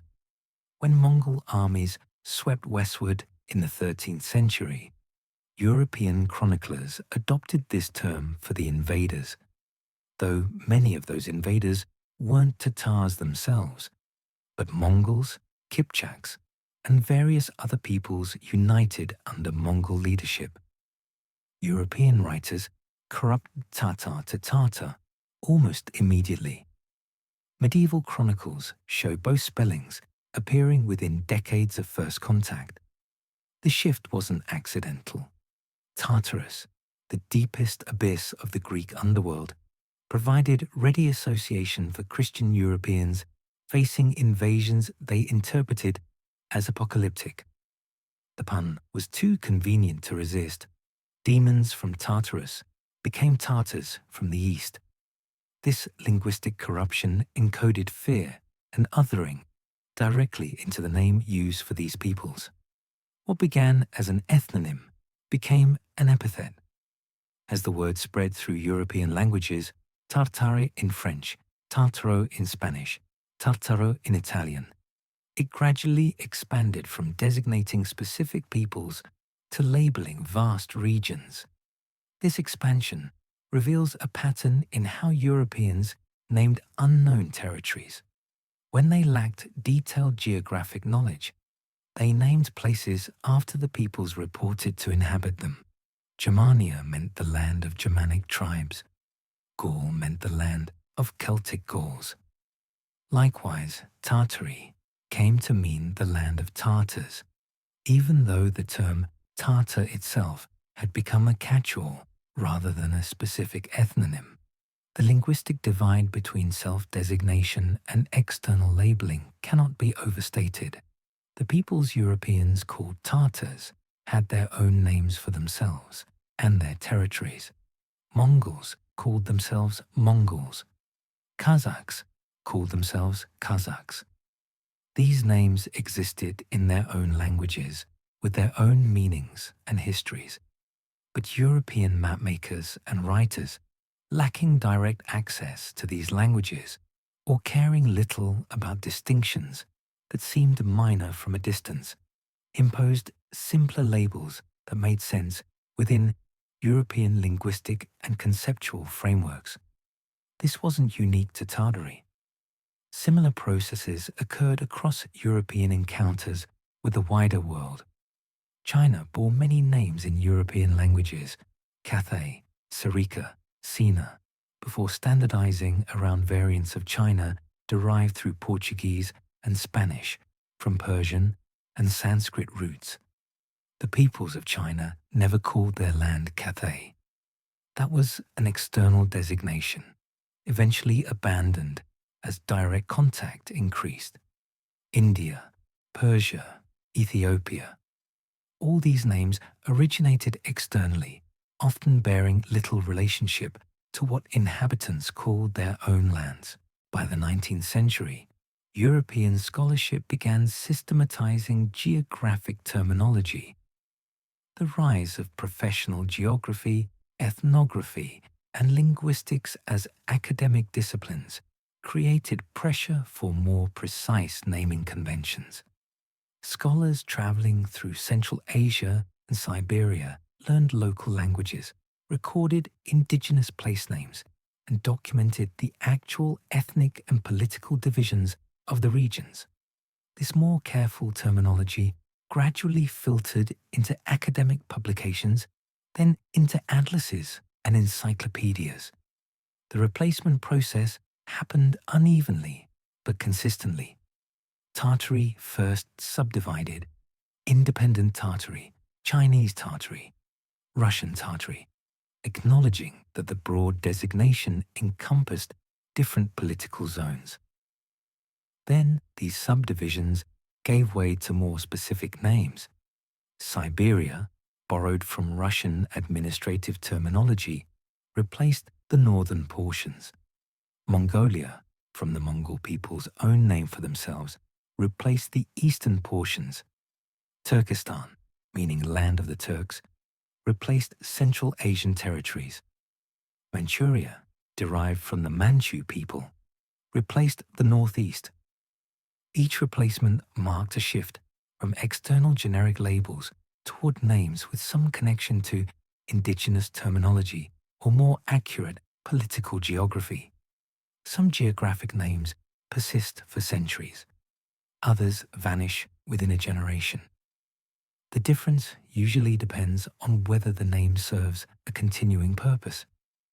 Persia became Iran in international usage in 1935, when the Persian government officially requested the change, asserting that Iran, what Persians had long called their own country, better represented their identity. Siam became Thailand in 1939 for similar reasons of self-determination in naming. Ceylon became Sri Lanka in 1972. Bombay officially became Mumbai in 1995, though international usage took longer to adjust. These changes don't erase history. They correct the historical record by replacing imposed names with preferred ones. The territories remain. The peoples remain. What changes is what we call them, moving toward greater respect for self-designation. Tartary's disappearance fits this pattern. It wasn't a place being hidden, but a label being retired, replaced by terms that more accurately reflected the region's diversity. Language preserves not just information, but confusion. When Europeans coined Tartary, they encoded their own ignorance into geography. The vastness of the label reflected the vastness of what they didn't know. As knowledge increased, the need for such imprecise terminology decreased. This is linguistic evolution, not conspiracy. Words outlive their usefulness and fall into obsolescence, preserved only in historical documents as markers of past misunderstanding. Parallel examples abound throughout cartographic history. Abyssinia became Ethiopia, Gold Coast became Ghana, Rhodesia became Zimbabwe, Burma became Myanmar. These transformations mark post-colonial reassertion of indigenous naming, but they follow the same linguistic pattern as Tartary's disappearance, the movement from external designation toward internal identity. What differs is agency. 20th century changes often resulted from political independence, while Tartary faded simply because European understanding improved enough to no longer need the blanket term. The persistence of some terms over others often depends on written records and institutional usage. Terms that become embedded in legal documents, administrative structures, and educational materials resist change.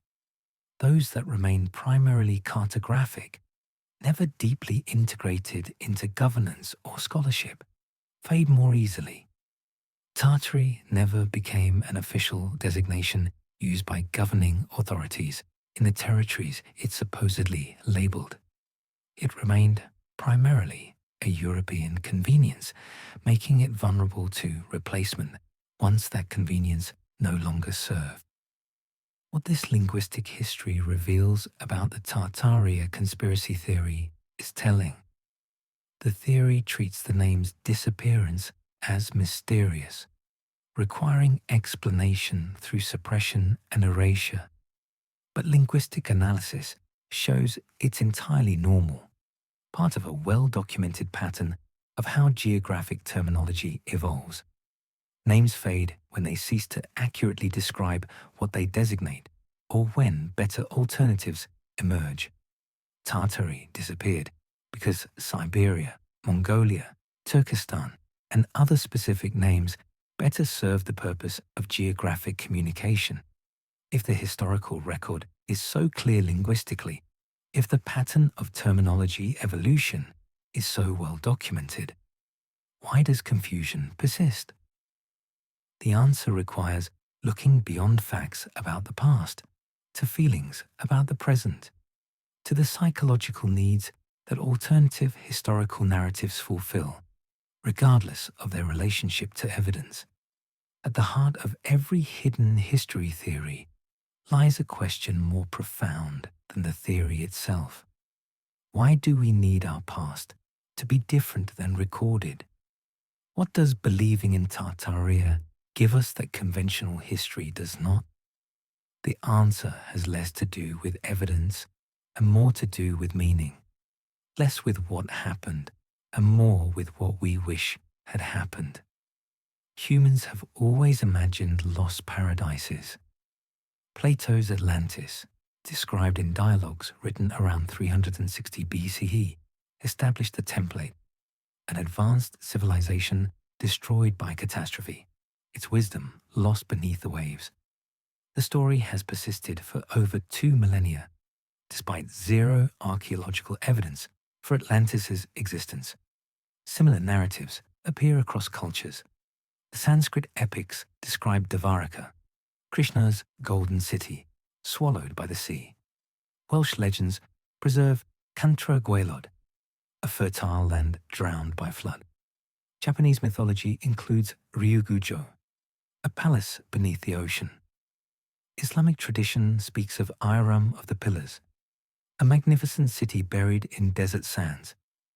These stories share a structure, a civilization more advanced, more harmonious, or more enlightened than our own, existed in the past. Through human failings or cosmic catastrophe, it was destroyed. Knowledge was lost. We who remain are diminished, living in the shadow of greater predecessors. The narrative appears so consistently across cultures that it seems to address something fundamental about human psychology. Modern variants continue the pattern. Lemuria and Mu hypothesized lost continents in the Pacific, gained popularity in 19th and early 20th century occult movements. Ancient astronaut theories, popularized in the 1960s and 70s, attributed megalithic structures to extraterrestrial visitors rather than human builders.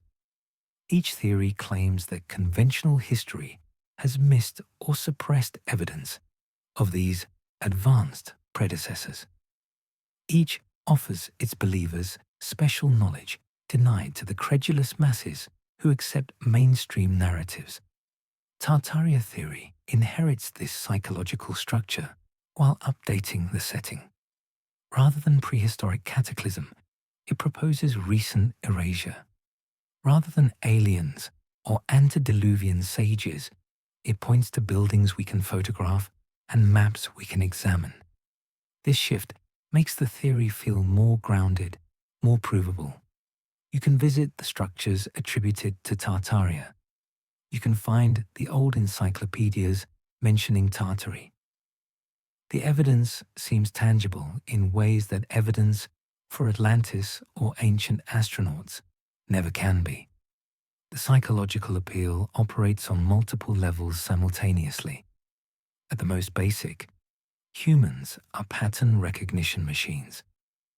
We excel at detecting patterns even where none exist, a survival advantage when the pattern might be a predator in the underbrush, but a vulnerability when applied to complex historical data. When someone notices that buildings in disparate locations share architectural features, the mind instinctively seeks connection. Random similarity feels unsatisfying.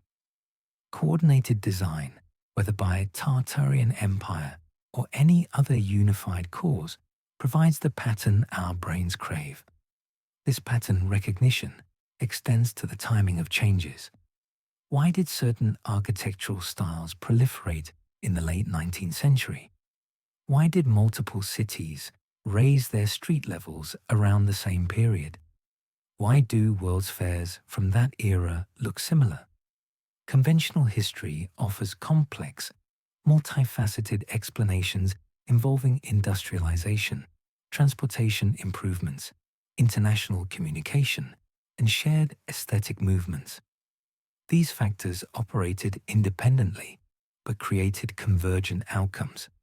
Such explanations require holding multiple causes in mind simultaneously, understanding probabilistic rather than deterministic relationships, and accepting that coincidence happens without coordination. Conspiracy theories offer simpler patterns. One cause explains everything. The Tartarian Empire built all those buildings. The mud flood raised all those streets. The conspirators destroyed all the fairs. This cognitive economy has powerful appeal. Human working memory is limited. Theories that reduce complexity to simplicity relieve cognitive load even when the simplification distorts reality.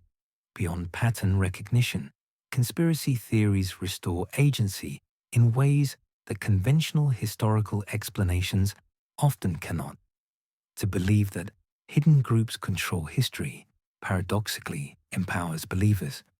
It means the world operates according to human will, even if that will is malevolent. This makes reality comprehensible and potentially changeable. If conspiracies direct events, then exposing them might alter outcomes. If history instead results from countless individuals making decisions in complex systems influenced by economics, ecology, technology, and chance, systems too vast for any group to control, then individual agency feels diminished. We become participants in processes we cannot steer rather than heroes who might uncover and resist hidden manipulation. The theory also provides identity and purpose. To be someone who knows about Tartaria, who has researched the evidence and drawn conclusions that mainstream sources reject, creates a sense of being specially informed.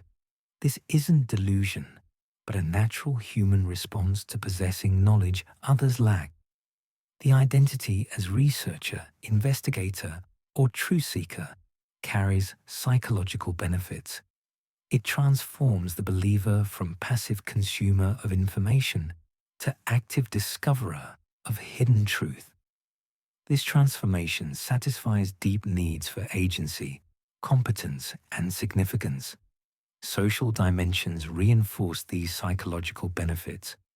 Communities form around shared alternative beliefs, providing fellowship and validation.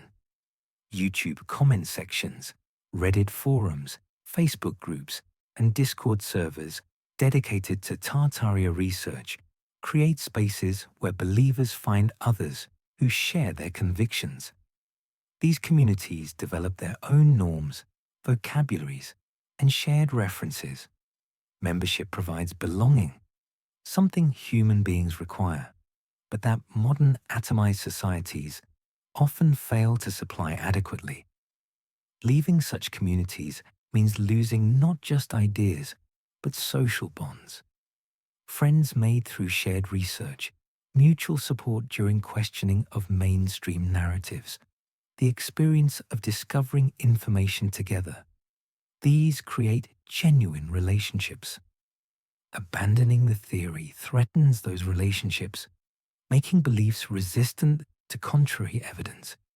It's easier to maintain belief than to lose community, particularly when that community has provided meaning and connection during isolation or confusion.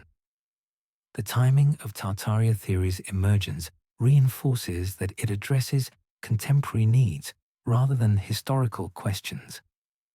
The theory gained significant traction during the mid to late 2010s, a period of heightened institutional distrust across many Western societies. Media credibility declined. Faith in educational institutions wavered. Scientific expertise faced increasing skepticism. Political establishments seemed disconnected from citizens' concerns. In such environments, alternative narratives that challenge official histories find receptive audiences. If conventional sources cannot be trusted about present events, why trust them about the past? Social media platforms amplified this distrust while providing infrastructure for alternative communities to form. Algorithms designed to maximize engagement naturally promote content that generates strong reactions: surprise, anger, vindication. Videos claiming suppressed knowledge perform well by these metrics. The platforms then recommend similar content, creating feedback loops where viewers encounter mounting apparent evidence for alternative histories. Someone watches one video about unusual architecture and gets recommended dozens more, each building on previous claims. The sheer volume creates an impression of overwhelming support that quality of evidence cannot match. Yet mainstream history bears some responsibility for the appeal of alternatives. Academic history, as typically presented in textbooks and documentaries, can feel dry and disconnected. It speaks of economic forces, demographic trends, and technological developments, abstract processes that don't engage emotions the way stories of hidden empires and lost knowledge do. When historians describe how cartographic terminology evolved or how cities naturally raised street levels over centuries, they're conveying accurate information but rarely inspiring wonder. The Tartaria narrative, for all its inaccuracies, offers emotional engagement that conventional historical presentation often fails to provide. What makes Tartaria theory compelling to its believers isn't its evidence, which dissolves under examination, but its emotional architecture. It transforms confusion into clarity, powerlessness into agency, isolation into community, and meaninglessness into purpose. These aren't trivial benefits. They address genuine human requirements that modern life often leaves unmet.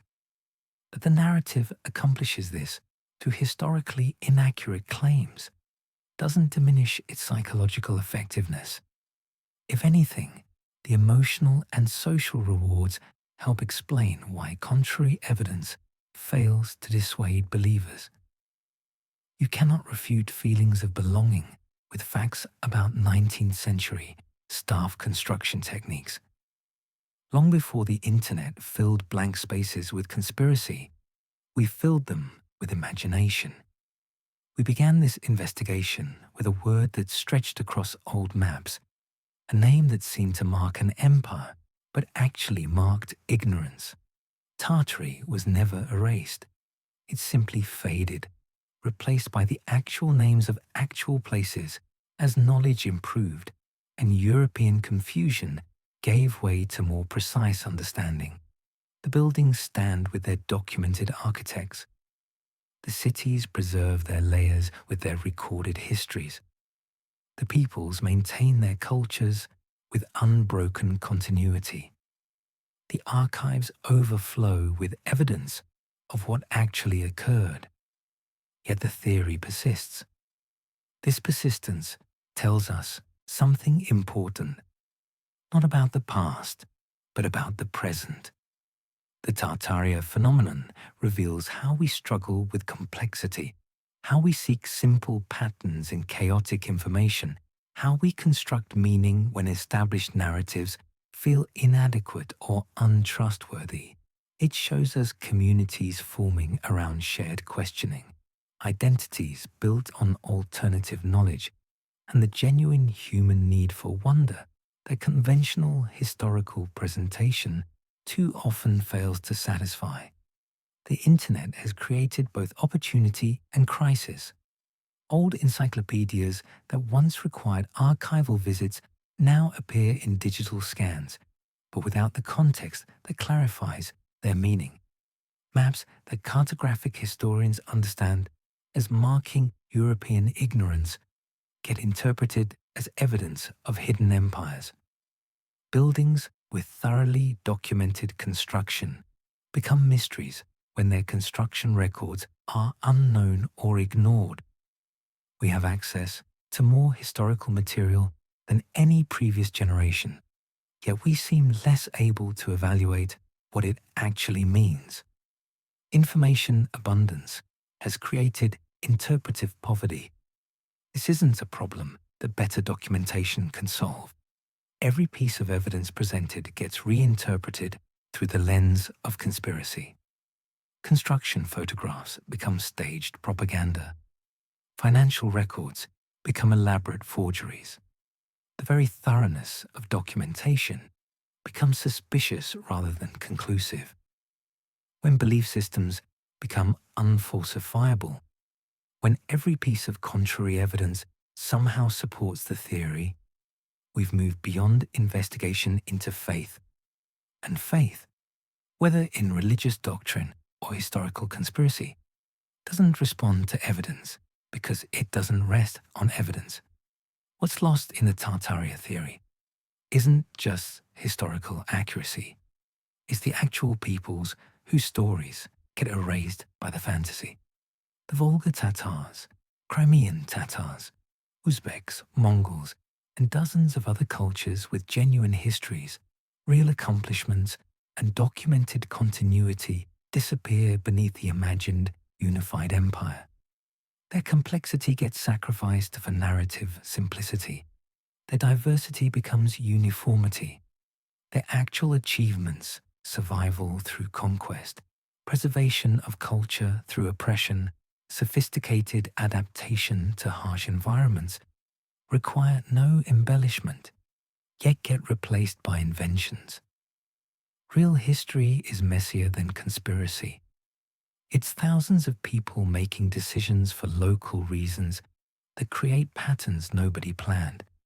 It's technology spreading through cultural exchange rather than lost, ancient knowledge. It's cities changing gradually through mundane processes of drainage, construction, and accumulated debris rather than through sudden cataclysm. This messiness makes history harder to grasp, but more truthful. The simple story is almost always the wrong story. Perhaps the question isn't whether history was rewritten, but whose history we're writing now. The maps that once marked Tartari across Asia have been replaced by more accurate knowledge. The name has faded not because it was suppressed, but because it was understood. But our relationship with truth has changed. We have unprecedented access to information and unprecedented ability to misinterpret it. The tools that democratize historical research also democratize historical confusion. Knowledge has never been more available, yet consensus about what knowledge means has never been more fractured. The Tartaria theory will persist regardless of refutation, not because evidence supports it, but because it serves purposes that evidence cannot address. It will evolve, incorporate new claims, adapt to new platforms. Other theories will emerge following similar patterns, offering similar psychological rewards. This is the nature of conspiracy thinking in the digital age, endlessly renewable, infinitely adaptable, psychologically compelling, regardless of factual foundation. What we choose to do with that reality determines what kind of relationship we'll have with our shared past and contested present. If you've stayed with us through this investigation, take a moment to share your thoughts below. Not to convince or convert, but to continue the conversation, because that's what history actually is. Not secrets suppressed or revelations uncovered, but questions we keep asking together, seeking truth in a world where truth has never been more available, yet somehow feels more distant than ever.